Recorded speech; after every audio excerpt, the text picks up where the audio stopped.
할렐루야. 한 주간도 평안하셨죠? 오늘은 이제 10가지 재앙 중에 마지막 우리 큐티는 4월 30일자인데요. 장자의 죽음의 말씀으로 함께 또 묵상하며 또 가족이 함께 예배로 또 말씀 나눔으로 나아가도록 하겠습니다. 6월절을 주제로 찬양이 있습니다. 6월절 어린 양의 피로, 우리 옛날 찬양인데 참 영적으로 힘 있는 찬양이에요. 함께 찬양합시다.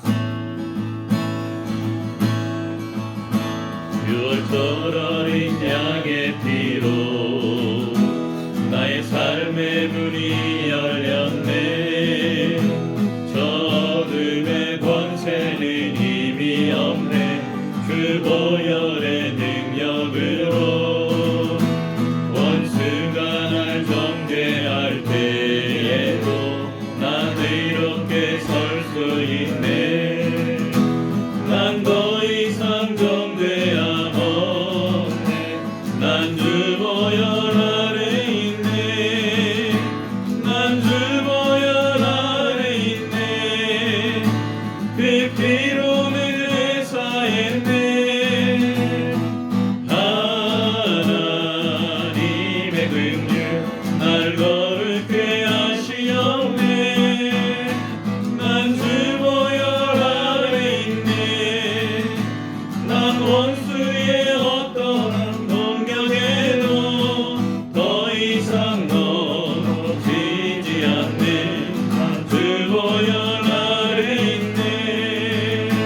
6월절 어린 양의 피로 나의 삶의 문이 열렸네. 저 어둠의 권세는 힘이 없네.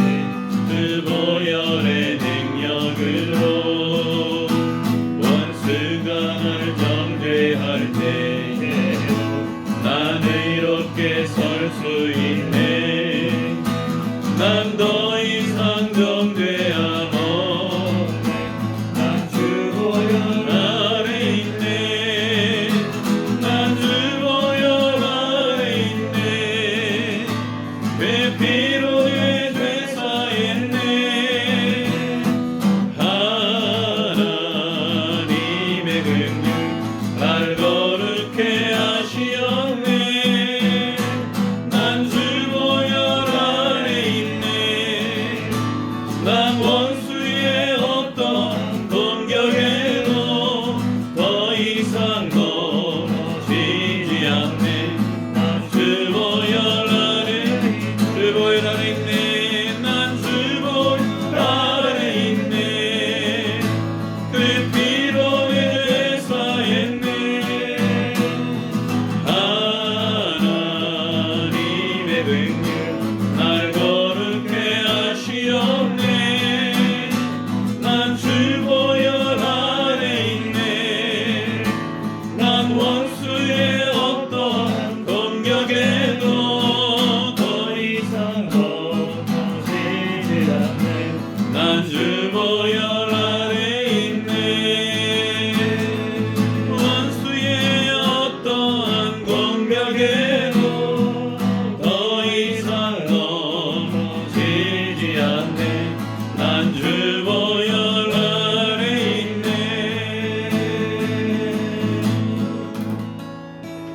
아멘.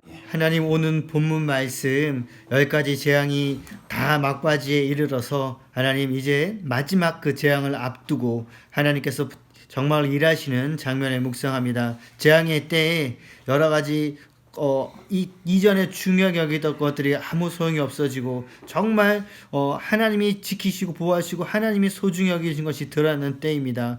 오늘 우리 삶에서도 재앙과 같은 또 코로나19의 상황을 저희가 맞닥뜨리고 있는데, 이 본문의 말씀처럼 하나님이 그치시고 하나님이 출애굽시키시고 하나님의 때가 이르렀을 때는 하나님, 저희는 견디고만 있었지만 하나님 출애굽하시고 하나님의 역사가 나타납니다. 하나님의 때에 코로나19도 끝나고 하나님의 역사가 일어날 것을 저희가 또 사모하며 여전히 기다리며 하나님 일하심만을 바라보며 나아가오니, 하나님 말씀에 집중하고 말씀권에 나아가는 저희 성도들 한 사람 한 사람, 한 가정 한 가정 굳세게 붙잡아 주시고 간절한 기도의 제목들을 응답하여 주시옵소서. 주시옵소서. 아멘. 이제 말씀을 또 묵상하며 나아갑니다. 주님 깨닫게 해주시고 또 우리가 또 결단하며 나아갈 수 있도록 인도하여 주시옵소서. 아멘. 예수님 이름으로 기도합니다. 아멘.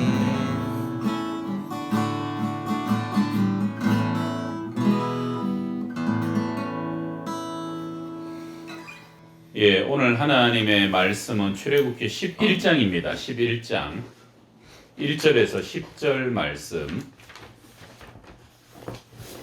출애굽기 11장 1절에서 10절 우리 교독합시다.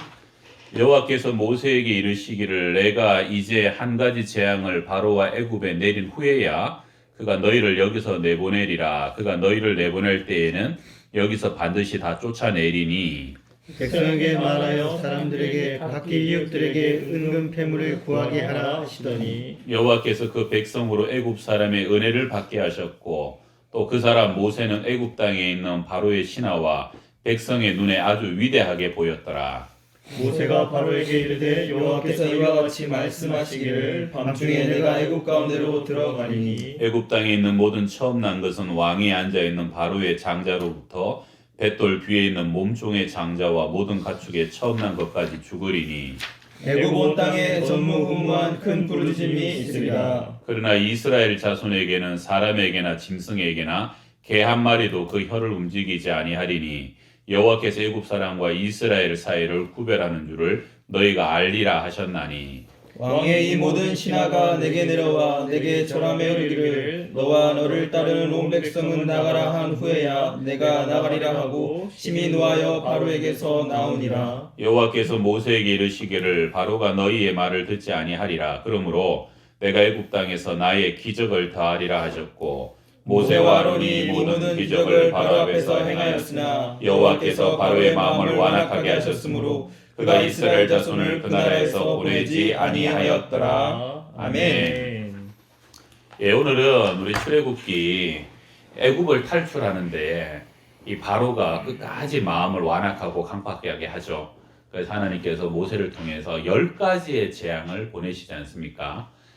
나일강이 피로 변하는 사건을 시작해서 뭐 개구리 재앙, 이 파리, 악질, 뭐 독종, 우박, 그리고 메뚜기, 그리고 흑암을 거쳐서 태양의 흑암을 거쳐서 이제 오늘 마지막 장자의 죽음. 근데 사실은 꼭 10가지를 계속 반복적으로 하시는 이유는 그 10가지가 전부 다 하나하나의 우상이기 때문에 그 우상된 요소를 온 애국과 특별히 이스라엘 백성의 마음에서 하나하나 깨뜨리고 제거하고 난 이후에 광야로 하나님을 예배하는 백성으로 이끌어내리라 하는 그 말씀을 크게는 성취하고 있는 것을 우리가 볼 수 있습니다. 예, 참 많은 교훈들을 또 오늘 묵상하고 나누게 될 터인데 우리 목사님, 전사님들과 함께 또 귀한 우리 보화를 캐내는 것처럼 또 말씀에 나누며 교제를 함께 나아가겠습니다. 네, 제가 오늘은 먼저 나누도록 하겠습니다. 네, 저는 2절, 3절 말씀을 좀 보았는데 2절, 3절이 이렇게 되죠. 백성들에게 말하여 사람들에게 각기 이웃들에게 은금 패물을 구하게 하라 하시더니 여호와께서 그 백성으로 애굽 사람의 은혜를 받게 하셨고 또 그 사람 모세는 애굽 땅에 있는 바로의 신하와 백성의 눈에 아주 위대하게 보였더라. 지금 하나님께서 이스라엘 백성들한테 너네 가서 지금 애굽의 주변 사람들한테 이게 지금으로 따지면 이렇게 조금 있는 거 없는 거 다 빌리라고 하는 말씀이잖아요. 그래서 옆에 이웃들에게 이것도 좀 주고 저것도 빌려달라고 하니까 원래 보통 때라면은 사실 안 빌려줘야지 정상인데 하나님께서 은혜를 줘가지고 이스라엘 백성들에게 주변의 이집트 사람들이 주변 사람들이 다 은근 패물을 막 다 빌려주잖아요. 네. 근데 이 상황만 보자면 하나님께서 굉장한 기적을 일으키셨구나 라고 생각할 수 있는데 조금만 고민을 하면 사실 하나님이 이스라엘 백성을 데리고 갈 곳에서는 은근 패물을 쓸 일이 없어요. 광야잖아요. 네, 광야에서 그러네요. 그들이 그걸 쓸 일이 없는데 왜 하나님께서는 이들에게 이런 은근 패물을 가져서 부자가 되게 하셨을까? 부자가 된 거잖아, 부자. 어쨌든 간에. 그래서 이걸 보면서 그리스도인의 물질의 축복을 하나님께서 왜 주시는 걸까라고 좀 고민을 해봤는데 첫 번째는 말씀 그대로 하나님께서 하시는 것을 조금 보게 하려고. 네.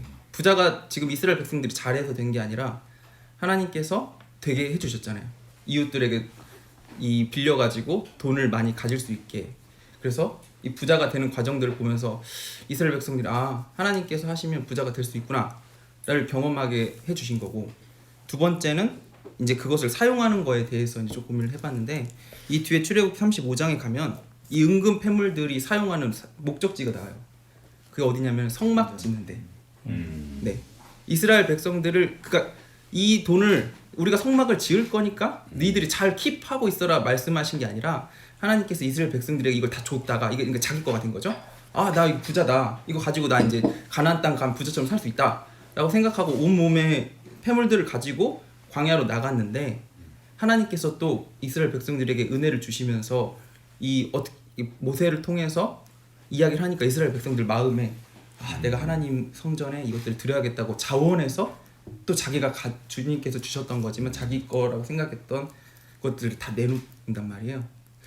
이것들까지 하나님께서는 다 생각하시지 않았을까, 이것들 보면서 하나님께서 또 물질을 주시는 이유가 그저 잘 먹고 잘 사는 데서 멈추는 것이 아니라 하나님 나라의 동역자로 세워나가시고, 또 있어야 또 동역하는 기쁨을 맛보잖아요. 그래서 연습하기 위해서 우리에게 또 그런 축복을 주시는 게 아닐까. 그래서 어젠가 TV를 보는데 어떤 남자가 이제 이 고민 상담 프로그램에 나와서 이런 얘기를 하는 거예요. 자기가 요즘 자기는 원래 무대 기획자였는데 자기가 10몇 년 동안 무대 기획을 하면서 너무 가난하고 배고프게 살았대요. 돈에 대해서 항상 빈궁하고. 근데 최근 1년여 사이에 가상화폐 때문에 갑자기 떼부자가 되니까 자기가 그 돈을 어떻게 써야 될지 모르겠다는 거야. 그리고 자기가 왜 살아야 되는지 목적을 잊어버렸대요. 이제 그 이야기를 하면서 이제 거기 이제 상담한 사람이 그렇다면은 그 돈을 가지고 그 동안에 돈이 없어서 못 해본 무대를 꾸미면 되지 않겠느냐. 간단한 얘기를 찍어줬네. 그러니까 사실 근데 그게 너무나 명쾌한 거잖아. 사람이 돈 때문에 그러네. 사명을 잃어버리는 경우가 사실 요즘 너무나 쉽게 생겨나가고 있는데, 하나님께서 그리스도인들에게 사실 사명을 주신 이유가 다 있고, 우리마다 사명이 있는데 돈이 우리는 없을 때는 돈이 그걸 없을 때는 정말 하고 싶어서 사명에 집중된 삶을 살았는데, 네, 막상 막상 돈이 생기니까 돈에 집중하다 보니까 그러니까. 사명을 잊어버렸구나. 그리스도인들도 사실 그럴 경우가 많이 있잖아요. 돈이 부족한다거나 혹은 돈이 갑자기 또 생기거나 아무튼 돈 때문에 사명의 본질이 잃어버리는 경우가 생기는데, 결국에는 이런 시대에 우리가 더 붙잡아야 되는 게 사명이 아닐까, 그런 생각이 이걸 보면서 조금 들었습니다. 저는 똑같이 2절 목사님 2절 3절을 같이 봤는데, 저는 그러니까 2절처럼 은근패물을 구하게 하라, 뭐 달라고 하든지 빌려주든지 백성들이 이스라엘 백성 애굽 사람 줬잖아요. 이게 이제까지 노예가 근처에 있는 노예가 달라고 일어날 수 없는 일인데, 3절을 이렇게 가만히 묵상해 보니까 우리 말씀에 여호와께서 그 백성으로 애굽 사람에게 애굽 사람의 은혜를 받게 하셨고라고 되어 있잖아요. 이게 재앙의 때, 재앙이 1단계, 2단계, 3단계 한꺼번에 일어난 게 아니라 약한 것부터 점점 되면서 애굽 사람, 이집트 사람만 재앙이 안 닥치는 것을 보면서, 재앙의 때는 사실은 이제 신분, 계급, 돈 많고 적음이 없어지잖아요. 갑자기 쓰나미거나 막 그 재난 영화 같은 거 보면 뭐 이렇게 막 잘난 척 하던 사람들 아무 소용 없고 그 생존력 있는 사람만 살아남잖아요. 그 재앙의 때는 이 재앙 10가지 재앙이 9가지까지 진행이 되면서 이집트 사람, 뭐 애굽 노예, 그런 의식들이 막 다 사라진 것 같아요. 그리고 오히려 애굽 사람 입장에서는 쟤네는 하나님의 보호를 받는 것. 그러니까 이때는 하나님의 보호를 받는 게 최고잖아요. 가치가 완전히 달라진 거죠. 그러면서 이집트 사람들 부럽네, 쟤네들 대단하네, 나도 저기에 속할 수 없을 거라는 생각하는 이집트 사람들도 분명히 있었을 거고, 그게 그 모든 것이 이 한 절 여호와께서 그 백성으로 애굽 사람의 은혜를 받게 하셨고라는 그 말씀에 들어있는 것 같은데, 오늘날에 적용해 보면 지금이 재앙의 때인데 세상 사람들 눈에 하나님의 보호를 받고 있는 그리스도인들의 모습이 분명히 있을 텐데, 분명히 있겠죠. 그것이 자연스럽게 비춰지면 얼마나 좋을까. 저는 보다 보면 우리 교인들 신방하다 보면 분명히 똑같은 재앙이 있어도 하나님의 보호하심이 있거든요. 네. 이것이 어떻게 세상 사람들 눈에 알려지고 비춰질 수 있을까. 너무 억지스럽지 않고 자연스럽게 분명히 있는데, 그런 묵상이나 이런 것들을 해봤습니다. 우리 양평동 교회는 확실히 보호받고 있는 것 같아요. 네.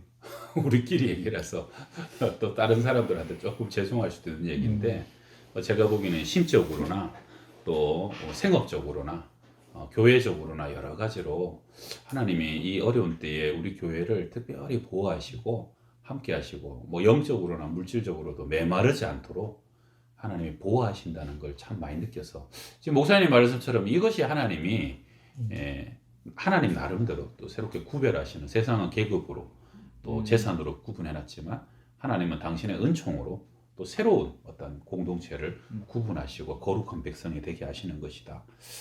그런 생각도 드네요. 아주 좋은 묵상의 포인트인 것 같습니다. 그리고 저도 이렇게 설교하다 보니까 개구리 재앙부터 그래요. 뭐라고 나와 있냐면 애국 바로 왕의 침실과 바로 왕의 왕궁과 침실로부터 그리고 모든 그 종들의 뭐 화덕 반죽, 떡그릇 반죽까지. 그러니까 이게 예외가 없다는 말이거든요. 평상시 같으면 바로 왕의 임금이나 침실에 쥐새끼 한 마리 못 들어가요. 그러나 그 개구리들이 기어서 막 가득하도록 들어가는 거는 하나님의 어떤 재앙과 역사를 막을 수가 없다는 거죠.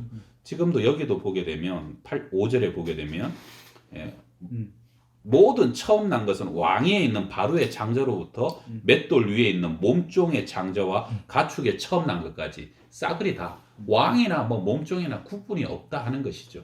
이것이 이제 하나님과 진노의 심판에 뭐 예외 없이 하나님의 강력한 것이 온 인생들을 휩쓸고 지나간다는 건데, 그런데 그 중에서도 특별히 택함 받은 자를 보호하시는 그 하나님의 은총이 이 가운데 보여지는 것이죠. 네, 저도 이제 이어서 말씀을 묵상해 봤는데요. 이 10가지 재앙 중에 가장 큰 재앙이 이제 장자의 죽음, 생명이 죽는 거잖아요.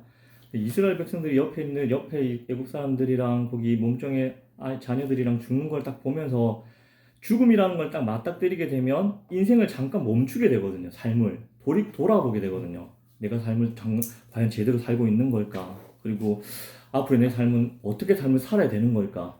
이런 고민들이 분명히 있었을 텐데, 이런 죽음에 있어서 이제 저는 7절 말씀을 조금 묵상해 봤는데, 보면 이스라엘 자손에게는 개 한 마리도 그 혀를 움직이지 아니하겠다. 그리고 그 애굽과 이스라엘 사이에 구별하는 줄로 너희가 알리라 했다고 했는데, 개 한 마리도 그 혀를 움직이지 않는다라는 그 말의 의미가 내가 절대 안정으로 너희를 보호하겠다는 말씀이거든요. 근데 그러면 이스라엘과 애굽 사람의 어떤 다른 점이 있어서 하나님께서 구별하는 것일까에 대해서 제가 이렇게 묵상하다 보니까 결국에는 이게 어린 양의 피로 말미암는 거거든요. 문지방에 어린 양의 피를 바르잖아요.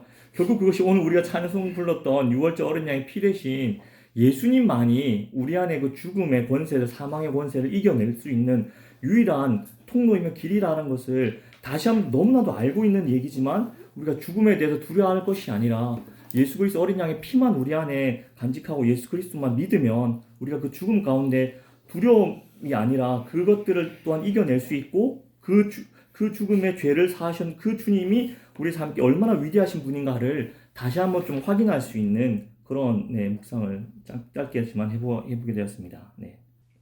예, 결국은 오늘 말씀의 포인트죠. 가장 핵심이죠. 보혈의 피가 문설주와 임방에 칠해진 곳.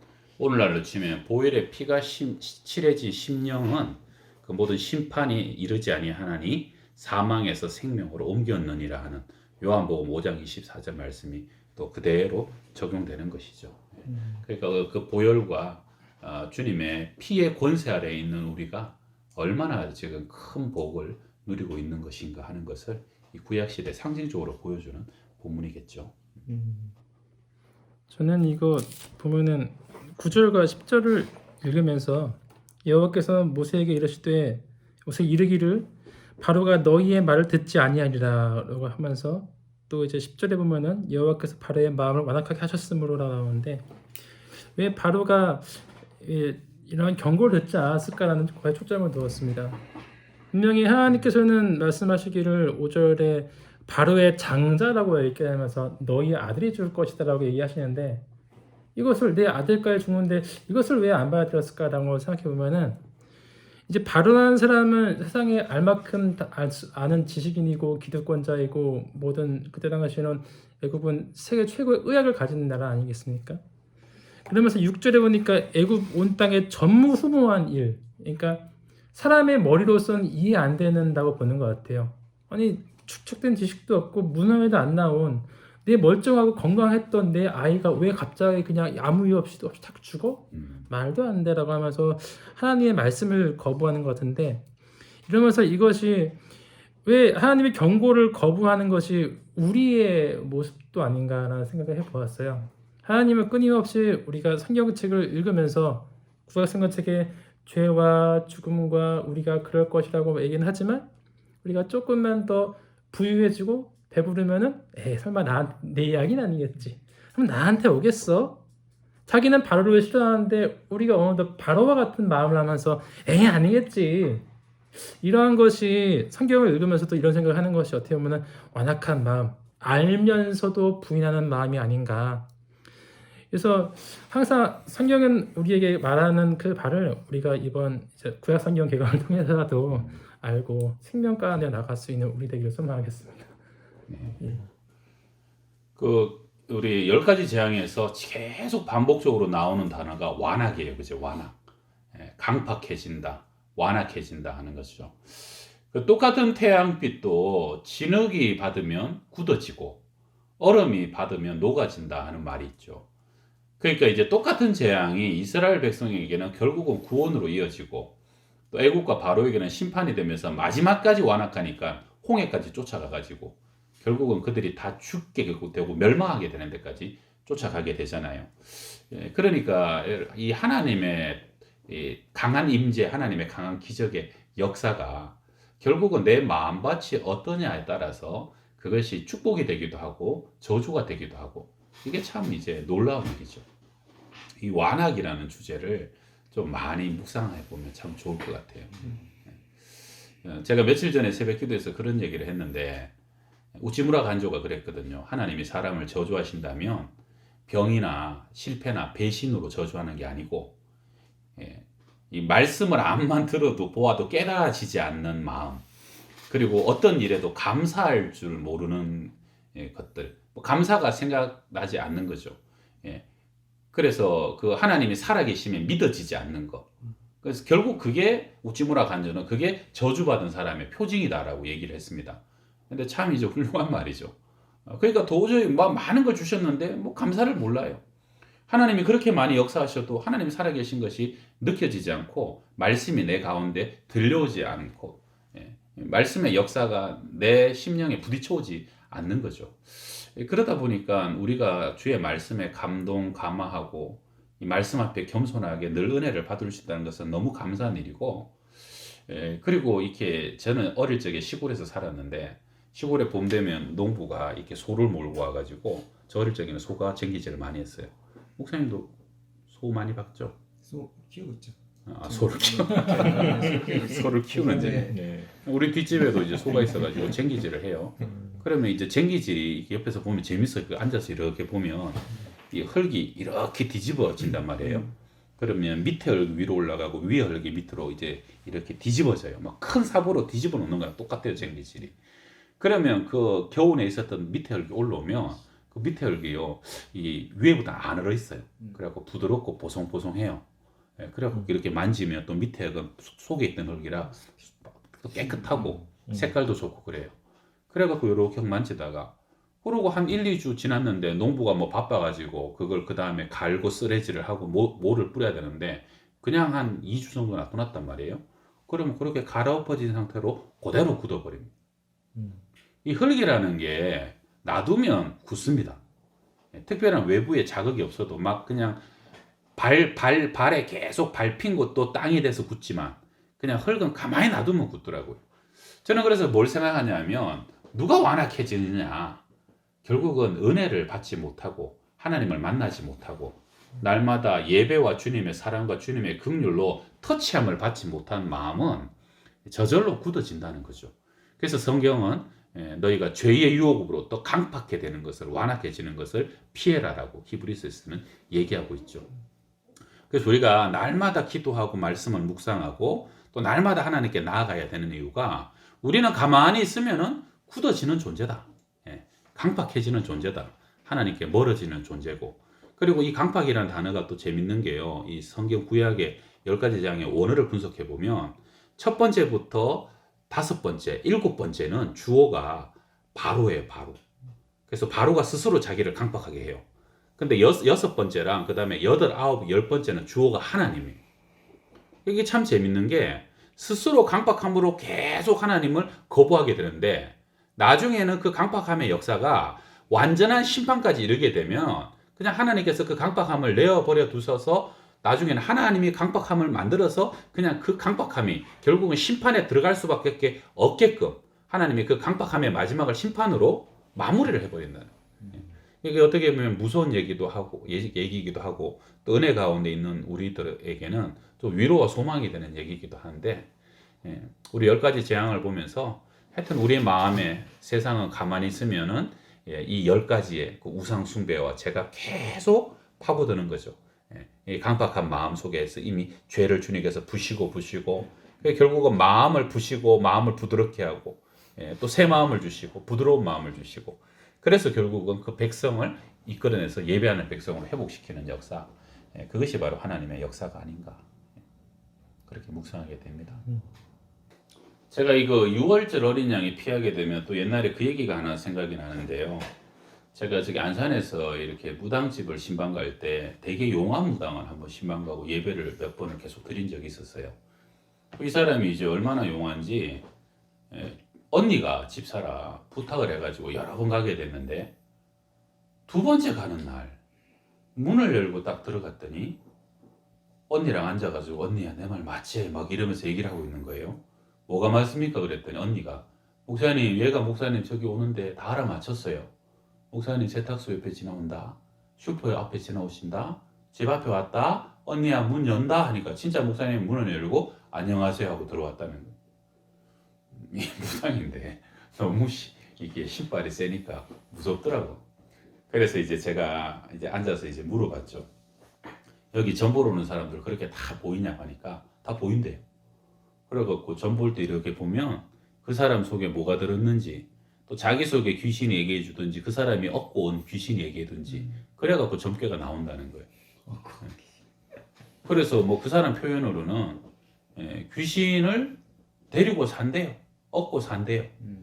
그래서 제가 그러면 저랑 권사님도 뭘 얻고 있냐고 그랬더니 이분이 생각지 못했던 얘기를 하는 게 목사님과 권사님은 뭔지 모르겠는데 하얀 옷을 입고 있대요. 하얀 옷. 근데 그 옷을 자기들은 꿰뚫어 볼 수가 없다는 거예요. 그래서 어떤 점도 볼 수가 없다고 그렇게 얘기를 하더라고요. 그게 참 신기한 얘기죠. 우리 성경에 예수의 사람들은 그리스도 예수로 옷 입었다고 그러잖아요. 혼인잔치에 들어갈 사람은 예복을 입어야 된다고 그러잖아요.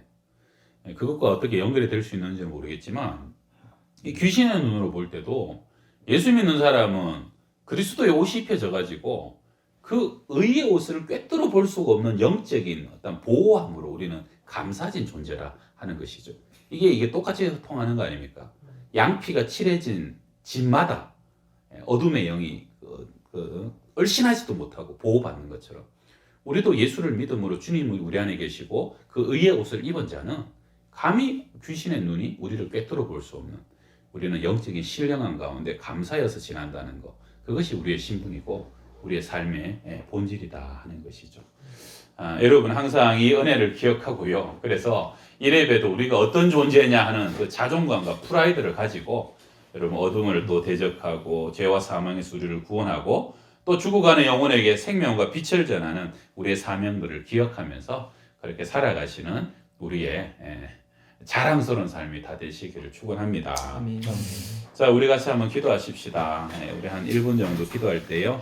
오늘 또 많은 우리 교훈들을 또 나누셨어요. 아까 재물에 있어서도 그런 거 있죠. 더 이상 내가 돈을 벌면은 나는 이 일을 하지 않는다. 그런 것은 또 사명은 아닌 것 같아요. 재물에 관한 얘기도 좀 나오셨고 또 우리가 어떤 존재인가 피할 수 없는 하나님의 재앙 속에서 우리를 구속하신 그 놀라운 은총과 또 오늘도 보혈의 능력과 권능들을 또 기억하면서 우리 한 1분간 함께 기도하겠습니다. 할렐루야 하나님 아버지 그리고 마지막 제사장들 죽음을 통해서 고맙습니다 주님 감사합니다. 우리 가운데 일하시고 우리 가운데 소망을 주시고 우리를 채우시고 새롭게 하시는 주님의 그 놀라운 이름을 찬양합니다.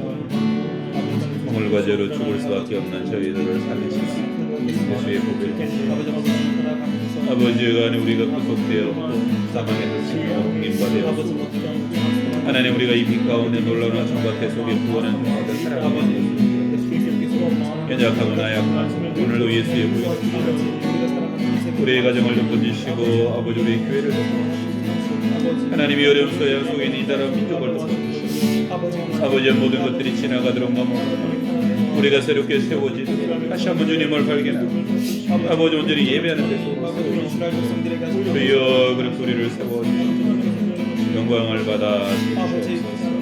아버지 우리가 알게 하시고 아버지 주님 노예가 되는 것이 아니라 아버지 하나님의 자녀가 되는 하나님의 허물과 죄로 영죽을 수밖에 없는 저희들 위하여 예수 그리스도 피 흘려 주셔서 우리가 보혈의 피의 권세 안에 있습니다.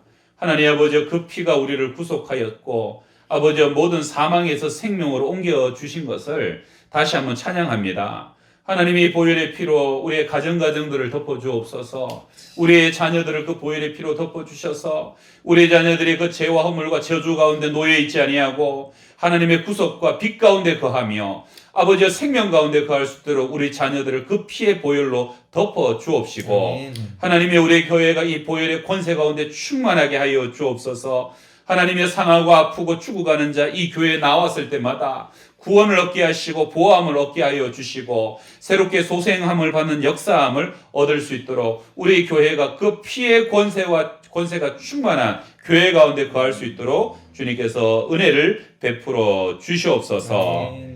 하나님 아버지 이제 우리가 그 빛된 자녀로서 세상을 밝히고 아버지 세상에 생명을 전하고 하나님의 우리가 이 소망 없는 세상 가운데 하나님의 복음을 전하는 자로 살아갈 수 있도록 도와주옵시고 애굽의 10가지 재앙과 같은 재앙 코로나의 재앙이 지금 이 온 땅과 온 세계를 덮고 있습니다. 결국은 아버지 모든 재앙이 지나가게 하시고 이 모든 재앙을 거둬주실 분도 하나님의 주권인 것을 다시 한번 고백하오니 주님이 나라와 이 민족과 이 온 열방을 긍휼히 여겨 주사 이 모든 재앙이 속히 지나가게 하여 주시고 다시 일상과 온전한 예배 회복 있게 하여 주옵시며 씻어질 것들이 씻고 꺾여질 것들이 꺾여지고 죽어야 될 것들이 죽어지고 난 이후에 이전과 다른 예배의 삶으로 저희들이 다시 한번 주님께 구별되어 나올 수 있도록 주님께서 그렇게 역사하여 주시옵소서. 예수님의 이름으로 기도합니다. 아멘. 아멘. 지금은 우리 구주 예수 그리스도의 은혜와 하나님의 사랑과 성령의 교통하심이 오늘도 주의 말씀 부여잡고 그 피의 권세 아래 믿음으로 또한 세상의 빛된 자녀로 살아가겠습니다. 다짐하며 고백하고 예배하는 모든 가정들 위해 우리 양평동 교회 위에 항상 함께 하시기를 간절히 축원하옵나이다. 아멘. 아멘.